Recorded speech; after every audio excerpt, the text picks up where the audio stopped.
Hey everybody, hope you're doing well. I'm here to talk about the new moon in Aquarius, which is just literally hours away. A little bit late on this one.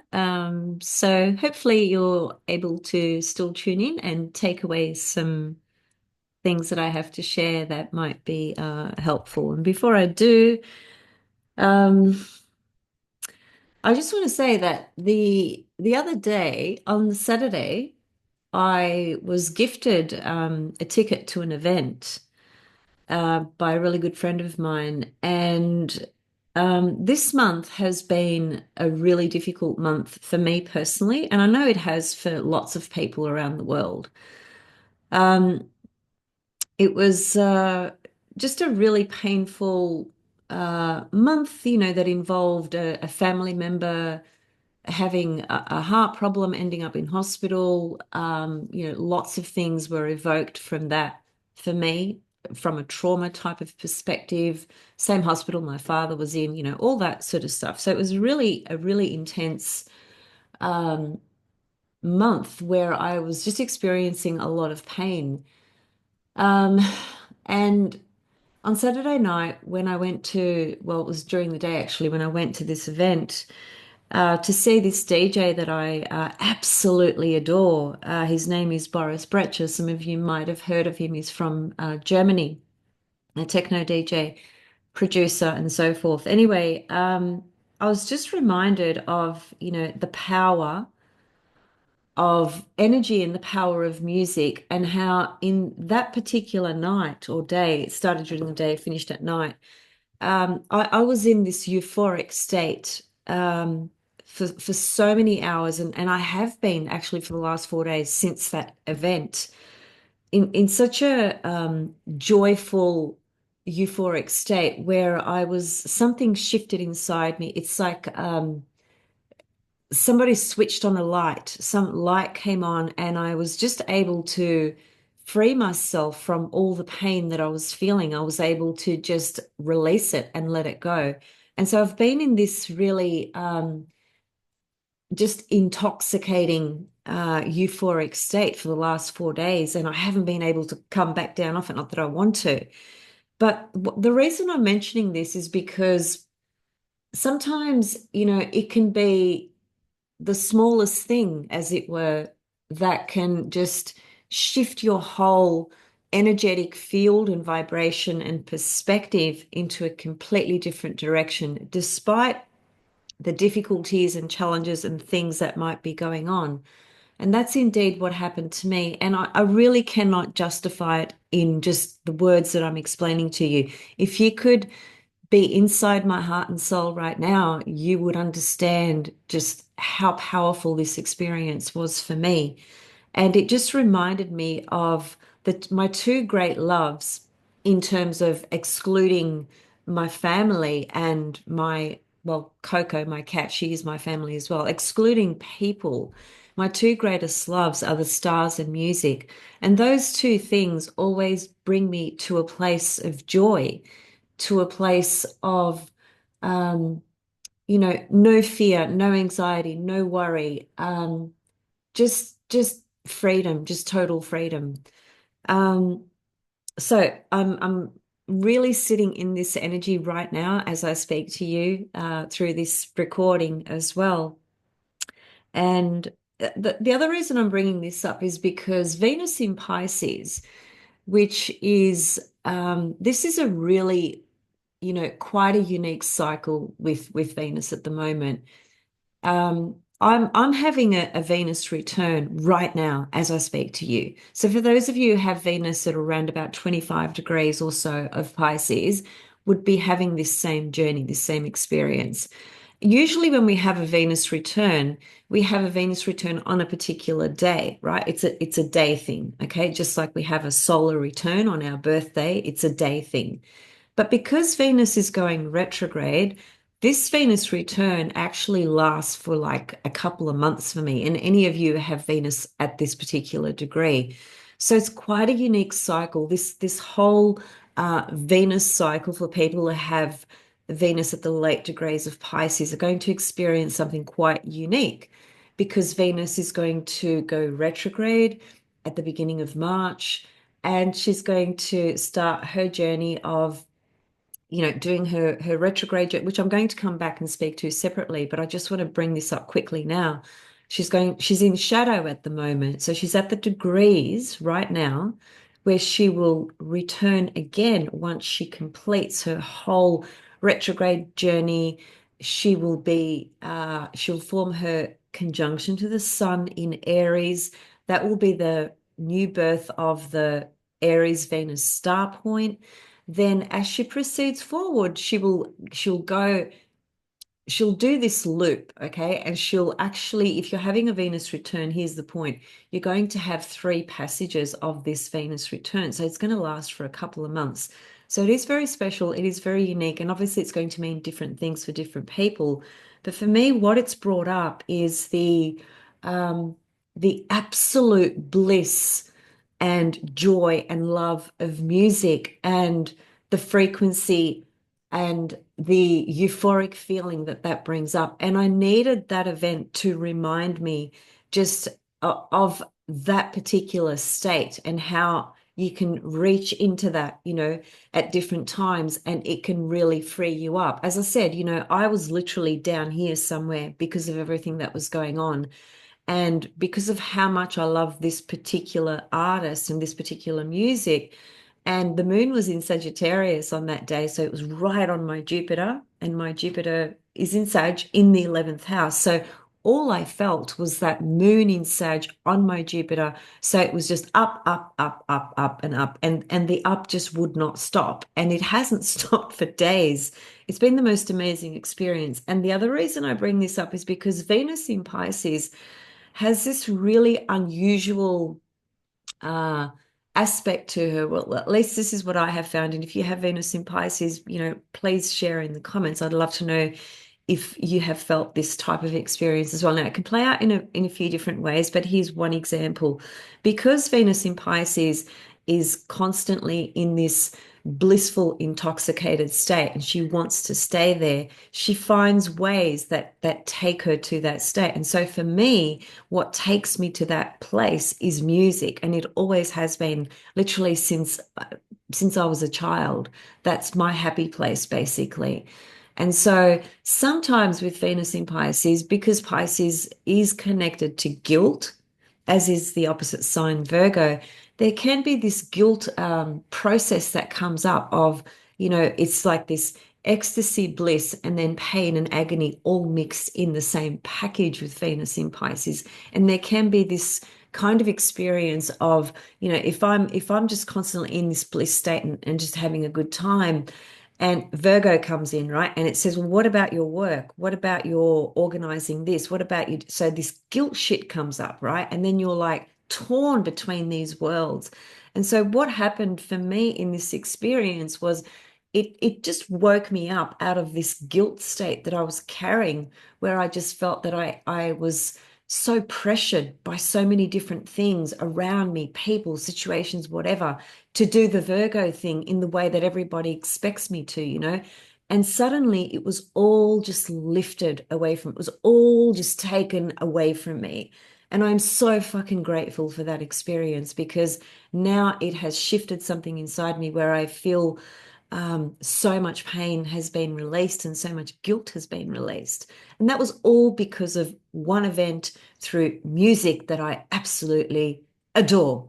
So I just wanted to share that because it's such a special, uplifting experience for me. And some of you just might be able to relate to that.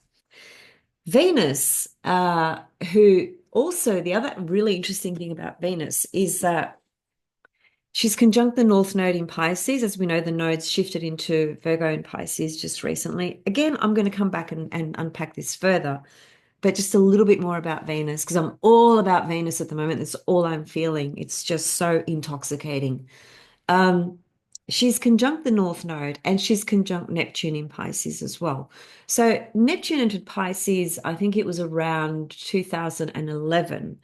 So since 2011, every year that Venus has been going through her journey through the zodiac, every time she got into Pisces, she formed a conjunction to Neptune at some point. So this is the last time in our lifetime that we are going to have this journey of Venus in Pisces conjunct Neptune in Pisces. That's a very unique thing that's coming to a close as well. So it's a really it's an unknown kind of territory for all of us, really, because we haven't lived this before, not in this lifetime, not in this lifetime. And the next time we have this experience will be in about 155 years when Neptune gets back into Pisces again. So, there are really unique endings coming up, across the board in so many different ways. But I think with the Venus in Pisces, conjunct Neptune, conjunct the North Node, there's something closing and finishing, because Venus and Neptune in Pisces, this will be the last time it happens in our lifetime. But the North Node is also taking us to a new direction as well, right? The North Node in Pisces, and Venus is there. So whilst she's finishing something really significant in terms of the Piscean aspect of her being conjunct Neptune, she's also starting to form some very new connection with the North Node and taking our Venus in Pisces journey in a totally new direction as well. I'll talk about that in more depth and detail when I come back to talk about the Venus retrograde cycle, which will be pretty soon. So let me get into the new moon um, for today, because I can just talk about this stuff forever, and it's sort of going away from the topic of the new moon. Okay, so let me just share my screen. It's just look, it really is just a fucking phenomenal time with Venus at the moment. It really is. And look, perhaps I'm just a lot more tuned into it because I have Venus in Pisces, and I'm having this like triple kind of return, if you like. So at the moment, so there's Venus right there at 25 degrees, which is the exact degree of my Venus. And so there she is, conjunct Neptune, conjunct the North Node, right? So this is happening right now. Venus is going to come back to these degrees later on, okay? This is why this energy right now, whatever's opened up for you right now from this Venusian Neptune North Node portal of energy, whatever associations, connections, whatever experiences you're having that take you out of the harshness of the 3D reality, because that's what it's done for me. It's freed me up from the 3D reality where it had certain hooks on me that were just fucking dragging me down. And I just, it was just too much. It was just too heavy. So something snapped, and it was released. So I wonder if something like that has happened for you. It's just a really intoxicating energy. So here, this is a chart actually just for today, for this morning, for literally 20 minutes ago. Um, and on Saturday, as I said, the moon was in Sagittarius, right on my Jupiter, which was fucking like just the best energy ever. It was literally euphoric. You know, I've always been into music and dance, like ever since I can remember, because my family is very, very musical, and there's been a lot of dance, and there's been professional dancing and all sorts of stuff going on in my family with my dad and my brothers. My brothers were really well-known break dancers back in the breakdance era, and just a lot of different things, right? And so music has been the one thing that we've all connected with that has always brought joy into our home, into our heart, into our sharing, into our experiences. And so it's just a powerful reminder of allowing yourself to, to just be happy, and just appreciate what comes up in these different types of experiences. It's just ah. I'm really at a loss for words with what I experienced. I really am. Okay, so here's the new moon. 9 degrees of Aquarius. Okay. And yes, it's conjunct Pluto, and yes, it's conjunct Mercury. And it has a lovely trine to Jupiter, which is really fortuitous as well. I did a video, it was about a week or so ago, and I didn't post it on YouTube. It was just on Facebook and Instagram. And that's when I was really at a real low. And I was just feeling the intensity of the darkness of everything. Not that I'm afraid of the dark or don't recognize my own darkness or anything like that, but I was just feeling the weight and the heaviness of the pain of everything around me in the world, in my family situation, in just everything. And I was really just it was just a very painful window. And then I've gone from that to I've gone from one existence to a complete opposite existence in just a space of a week through music. So music is the answer. It really is, because music actually corresponds to Neptune. And Neptune is the ultimate source, creation to all things. It's the ultimate intoxicating, blissful source of energy that transcends everything. That's why music has such power, right? That's why musicians and artists, creative people, when they are, excuse me, when they are in that zone, creating music, playing music, sharing music, and you are observing that or embodying that or being a part of that, what we are doing in that moment is we are just purely embodying the source. There's no pain there. There's no misery. There's no right or wrong. There's no anything. There's just this intoxicating, blissful experience.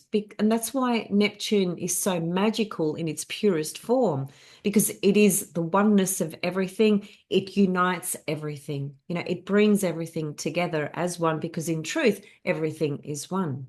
So Neptune corresponds to music, thus why music is so intoxicating.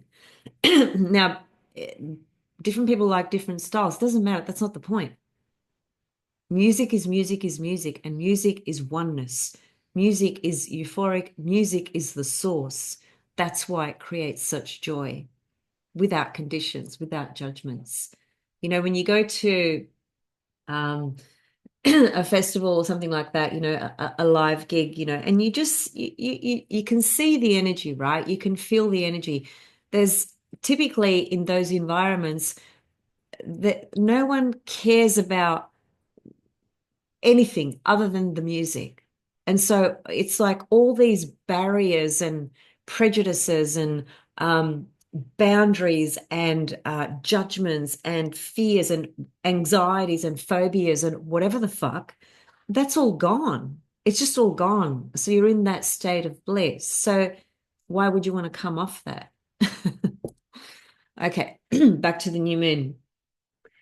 The new moon originally, about a week ago, I thought, because I was feeling this painful state that I'd been in for a good month, in the short term, because of things that were going on. I felt that this new moon was going to be quite difficult, actually, because it's conjunct Pluto. But I've changed my mind, and I've changed my mind because of my state internally, right, energetically, which is why I'm glad that I've actually come to talk about the new moon now, because the way I'm going to speak about this new moon today.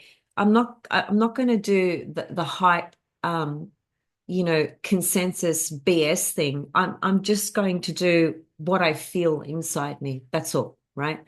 From a place that's more pure, a place that's not tarnished by pain, that's not tarnished by the harshness of the reality, right? So, and this new moon actually is exactly conjunct my own moon, my own natal moon. So this is a very important cycle for me personally, and for you guys, if you have, your moon at 8, 9, 10, 11, 12, 13, 14 degrees of Aquarius, well, this is going to be a very important cycle for you, right? Obviously. If it's conjunct your sun, same thing. If it's conjunct your Venus, same thing. Personal planets, particularly, right? Or your North Node, for example. You really want to stick to personal things. That includes the angles of the chart as well. So keep that in mind anytime you're looking at new moon cycles. So in Aquarius, now here's the interesting thing. Last year, when we had a new moon in Aquarius, Pluto was actually conjunct the Aquarius new moon last year, but it was different. And the reason it was different is because basically Pluto was still in Capricorn at that time. So the new moon in Aquarius last year was at the very early degrees of Aquarius, and Pluto was in very late Capricorn. So they were conjunct, but this conjunction is completely unique.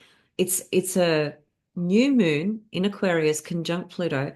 We've never had this before. This is the first time we're having this, right? So it's a very unique new beginning in the new moon and Pluto, that they're all in the same sign. Okay, so that's a much stronger energy, a much purer energy, the purest energy of Aquarius, if you like. Okay, and we've also got Mercury in Aquarius here as well, joining the party. Um, what's Aquarius about? Aquarius is about our own uniqueness, our own individuality, our connection to community, our connection to humanity, our connection and understanding and appreciation and motivation and right attitude towards fairness and justice and equality. Diversity, uh, being able to be open to the diversity, to the changes that are coming, and standing in more of an objective position as well, right? The opposite sign, which is Leo, of course, and we mustn't neglect that factor, because the polarity points in an axis, they are both vibrating. When we've got a new moon in Aquarius, the opposite sign, Leo, although there's nothing there in Leo at the moment, doesn't matter. Leo is still pulsating in energy through the new moon, right?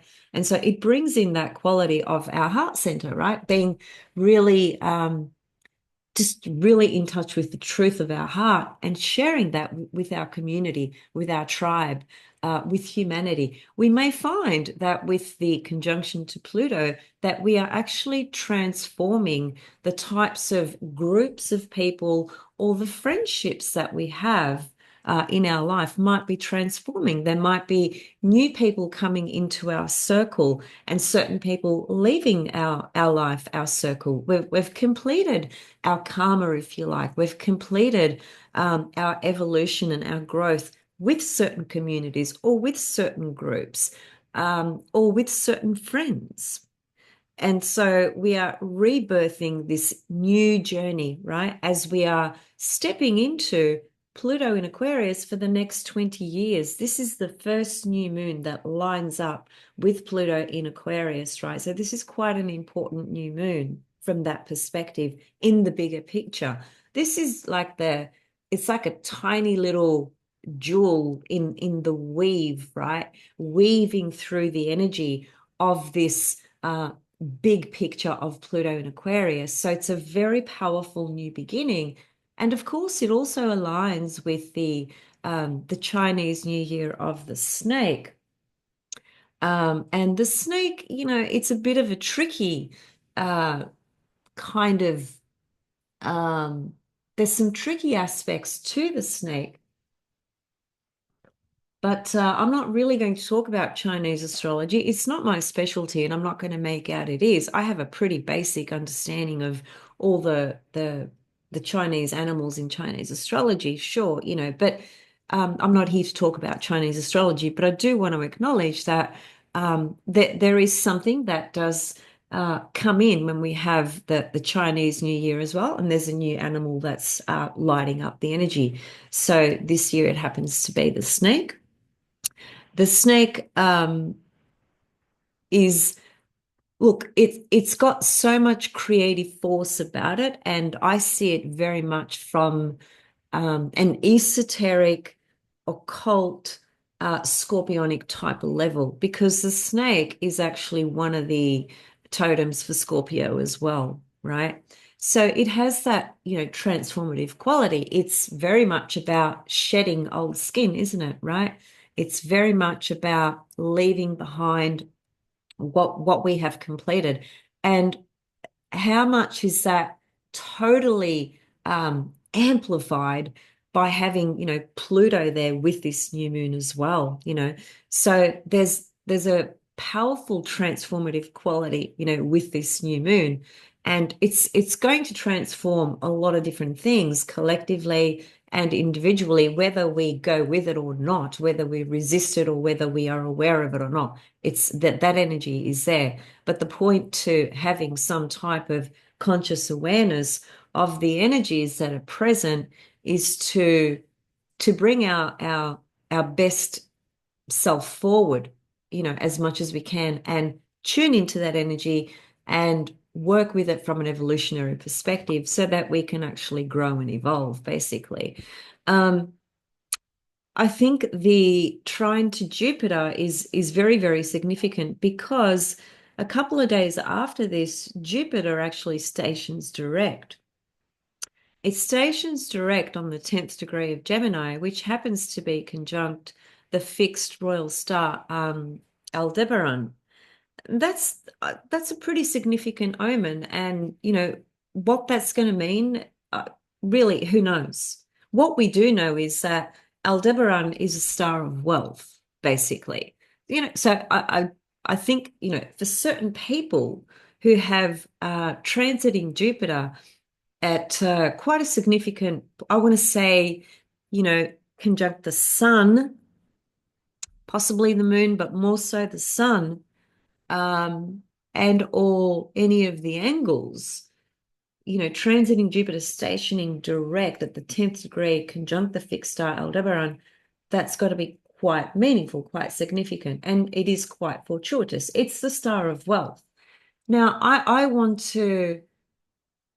just want to expand a little bit on the word wealth, because when we use the word wealth, the most typical thing that comes up in people's minds is dollar signs, right? And sure, for some people, because of their specific circumstances and their connection to the currency of dollars and so forth, that might just be something quite beneficial, right? There's no doubt about that. For some people, it will be. But let's be truthful, most people do not have a lot of money. It's a fact. And there's a lot of people that don't give a shit about it. And I'm one of those people, right? I understand we need money to survive and pay our bills, etc., etc. But it's not a driving force for me. It never has been, it never will be. Anyway, that's just me. But how can we relate to wealth on a different perspective if we don't have huge amounts of money in the bank, or if we're not investing in this, that, and the other, or if we're not ready to receive some massive inheritance, because any of those things are possible, right? Wealth can also be, and for me, it actually is, most of all, wealth is health and wisdom. There's nothing wealthier than having your health and having wisdom. There's nothing more powerful than that type of wealth, because, and you all know this, if you are in a position where your health is completely debilitated for whatever reason that is, you can have $50 billion in the bank. That ain't going to change it. Right. So that's why I say, wealth is actually health and wisdom. So we can just, think about this Jupiter stationing direct, which means it's time now to move forward with Jupiter, all Jupiterian things. We've had Jupiter retrograde now for quite some time. We've been processing a lot of internal things. Every time a planet goes retrograde, it's an internal process, rechecking in, pausing, reflecting, introspection. And sometimes it can be a little bit challenging to proceed forward on certain things. But now Jupiter's about to station direct right on the star Aldebaran. That's quite a good omen. So let's see what that brings up for all of us individually and collectively. The other thing is, a few days after that, Uranus actually stations to go direct as well. So there's going to be a lot of momentum for the month of February relative to energies actually moving forward in a different direction. Well, at least relative to Uranus and Jupiter. And both Uranus and Jupiter are the planets that correspond to freedom. freedom, period. They both correspond to a lot of different things. Jupiter is connected to wisdom, it's connected to royal things, it's connected to teachers, to gurus, to philosophy, to our faith, our what we learn from a much higher level, our experience in life that gives us that deep wisdom and richness and joy and abundance. Yes, it's all those things. And Uranus is the archetype that really corresponds to breaking down those walls that create an unhealthy resistance because it keeps us stagnant. There's a healthy resistance, there's healthy barriers, which is Saturn. And then there's unhealthy ones when Saturn has cornered cornered you to the point where you cannot breathe and you cannot fucking move and change direction at all. That's an unhealthy level of Saturn. So Uranus is the opposite to that. It's what breaks down those barriers. Now, Uranus preparing to station direct is also an indicator of the ability to move more freely in certain directions relative to wherever transiting Uranus is in your birth chart as well.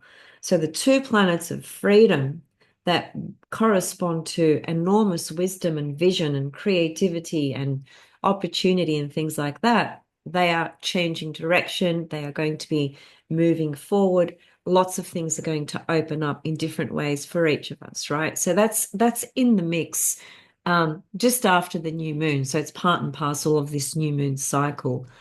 Let me think, what else did I want to bring up? Uh,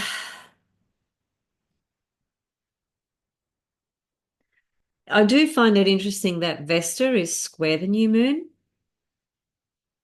Although squares are, generally more challenging aspects, I don't particularly see this as a difficult thing relative to the new moon cycle. First of all, Vesta is she's such a hidden archetype. She's a hidden goddess. She's very mystical. She's very esoteric, and she's all about the soul. So I guess maybe, well, she's in Scorpio, so her journey through Scorpio is really taking us through some type of calling. For those of us that resonate with the Vesta energy, and I know there's many of you out there that do, and I'm one of them because Vesta is so prominent in my chart. Vesta in Scorpio is just really a portal that takes you directly into the soul, because Vesta is, in very simple terms, what we choose to invest ourselves into. And Scorpio is very much about the soul. All three water signs are about the soul, but especially Scorpio. So Vesta in Scorpio is it's just an invitation to further dedication towards, what we want to invest in life at the moment, in our journey, at this part of our journey in life. What can we invest in that really taps us further into our soul's desires. We all have different, soul desires, and none of them are right or wrong. They just are what they are relative to your particular soul's journey and what it's chosen. But most of us are unconscious of the soul's desires. That's why our behavior, a lot of it, about 85%, is driven and motivated from the unconscious. That's Pluto. So, Vesta can help us here, is basically what I'm getting at, even though she's forming a square to the new moon. And I see it more, Vesta that is, more in alignment with the Venus in Pisces, because Venus in Pisces conjunct Neptune. She's been past the conjunction to Saturn, which was, that was a bit, it wasn't the nicest conjunction. I know people who have that natally get pissed off at me and try and disagree with me. I had someone basically try to attack me on Facebook because I just made a humorous kind of comment about Venus conjunct Saturn, and because it is a difficult energy. That's not my personal opinion. It's just, if you understand astrology, you'll understand that that's just a given. Now, if you have that in your chart natally, you have it, and you just simply, it's your karma, and you just have to learn to work with it, right? And bring the best out of it. But is it an aspect that if you had a choice, would you choose it? If you really understood astrology, you wouldn't choose it, trust me. But whoever has it has it, and when it passes in the sky, it's there. That's it. We just need to work with that energy. I'll give you like a simple little basic example. When Venus was conjunct Saturn, I was invited to another event, and that was when my mood was really, really low, and I was in deep pain. So much trauma had come up. I couldn't focus on anything. I was just in this zone. And I went to this event, and admittedly, it wasn't really my style of music necessarily, but because I'm such a music lover, generally I can just go with the flow. My Venus in Pisces, she's a chameleon. She can go anywhere, in any zone, here, up there, wherever. She just has that natural ability. That's one thing I love about her. Um, but that day, she was conjunct Saturn, and all I could feel was Saturn on my Venus, you know? Just I was just, it's like I was frozen. I couldn't move. I literally didn't move for about 6 hours. And in contrast, a week or two later, when I had the experience that I spoke about at the start, that's when Venus had, moved away from Saturn, and she's much closer to Neptune and close to the North Node, and actually right on my Venus return. So I had a completely different experience. I was very lucky that I had that freeing, just totally intoxicating, freeing experience. Everything was just lifted and gone and fucking dismantled, just dissolved into the ether somewhere, lifted off me. These energies, they're always incredible and always magical in different ways. And there's something to learn from every experience, whether it's high or low. And I'm just simply drawing a contrast to explain, the contrast and the different types of energies and moments, right? Um, and of course, when it's high, it's high. And who doesn't want to feel high, But we can't always be at that level. It just not in this 3D reality. But that's what I was saying before, and I forgot to finish what I was saying. Because I've been into music and dance my whole life, and that's my happiest place, no matter fucking what. Although when Saturn was on Venus a week or so ago, it didn't happen. And that's Saturn. That is Saturn through and through. Venus and Saturn, they are worlds apart. They have nothing in common. Yes, there's a lot of amazing things that can be born out of Venus, Saturn, like creatively and otherwise, right? That there is all of that, don't get me wrong. But in terms of actually really being able to enjoy yourself, and Venus in Pisces just wants to go into that complete bliss intoxicated other world, Saturn will not let her do that. It's just a fact, right? It's just a fact. Furthermore, Saturn, if we can take it even further and just go to the whole night day thing, right, from Hellenistic astrology, which was lost and been, brought back mainly through Rob Hand and so on and so forth, right? Planets are either diurnal or nocturnal, and your chart is either diurnal or nocturnal. Saturn is a day planet.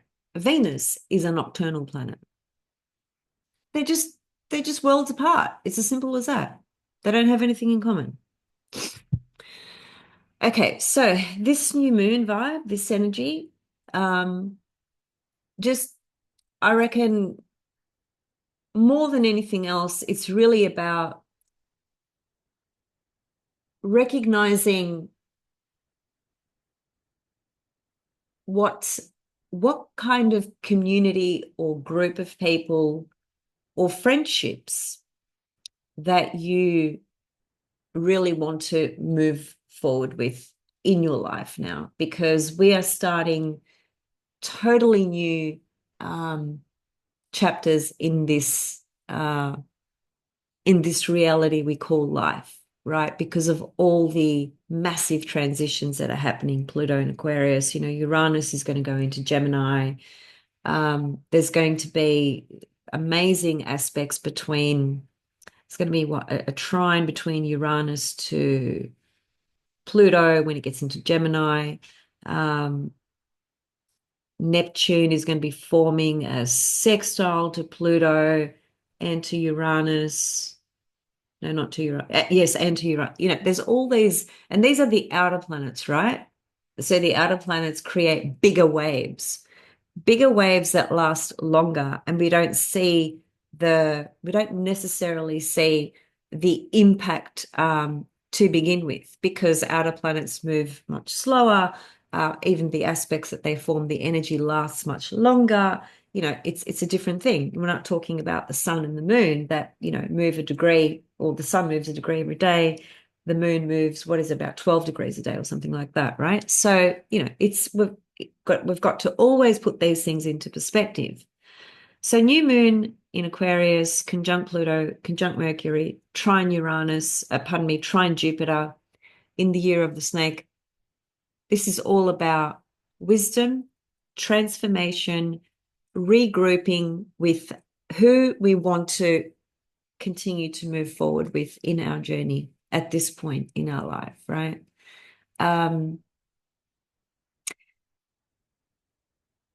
Aquarius, yeah, look, it is also, it depends how you want to look at it, because if you go real traditional, then, people will say, well, it's a Saturn rule sign, right? But it's also a Uranus ruled sign, and that's heavily emphasized in evolutionary astrology. Um, and I say it's both. It's absolutely both, Saturn and Uranus. I've seen Aquarians that are completely Saturnian, and then I've seen Aquarians that are completely Uranian. And what's the reason for that? Well, you'd have to look at the entire chart, the soul's journey. But does Aquarius relate to both Saturn and Uranus? Yes, it does. But we have Pluto here, and Pluto is, well, he's the lord of the underworld.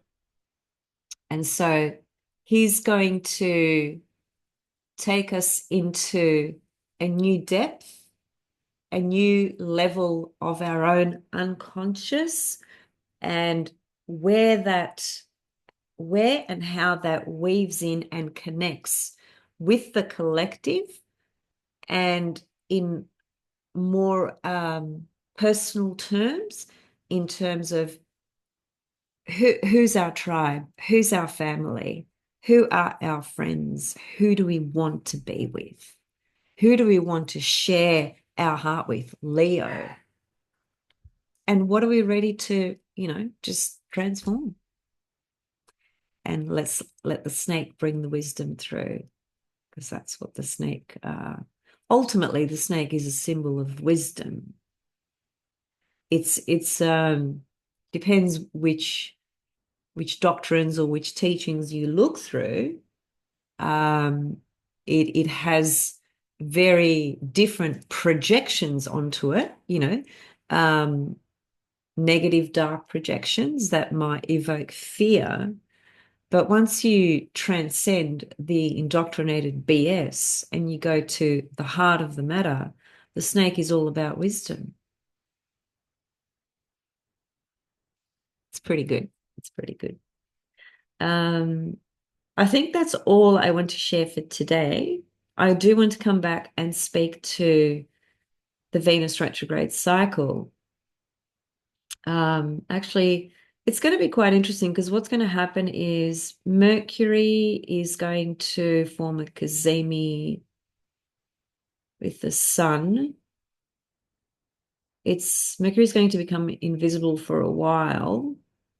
Venus is going to form a cazimi with the sun as well. That's much later on. Saturn is going to become invisible for a while as well. There's a few. This is relative to heliacal cycles. Perhaps I'll talk about that when I talk about the Venus retrograde because that's quite interesting and very important. Those of you that are going to be doing my Venus workshop, because some of you might be listening right now, I'm actually going to email you all today. And yeah, that's going to be happening in the next week. So I'm looking forward to seeing you all and meeting a few of you that I've never met before. I'm only taking 5 people for this workshop. That was locked in from like a few weeks ago. I had to postpone a few different things because of what was going on in my family situation. But there are some other people that reached out that were interested in doing this Venus workshop, and I couldn't accept them because I was only accepting 5 people. So I'm just putting it out there again. That is, I will do another one for another 5 people. And so if you missed out or if you're hearing this for the first time and you are interested, just send me an email. And if you're wondering what's this Venus workshop, well, we are going to be looking at the Aries Venus star point, which is coming up March around the equinox time. What does that mean in your chart? Where is it in your chart? And actually your actual pentagram as well, because we all have a pentagram, 5 Venus star points in our chart. And then we are going to look at the Babylonian Venus. We're going to look at her heliacal cycle. That is, when does she appear, right, relative to your location? Because Venus's appearance after the conjunction to the sun, okay, is dependent on latitude, that is location. So Venus in Babylonian astrology has these nuances and this depth and this context and this meaning that is I've never read anywhere else except through Rumen Kolev's work. So it's very, very, very, very unique to him and what he has brought to the world relative to the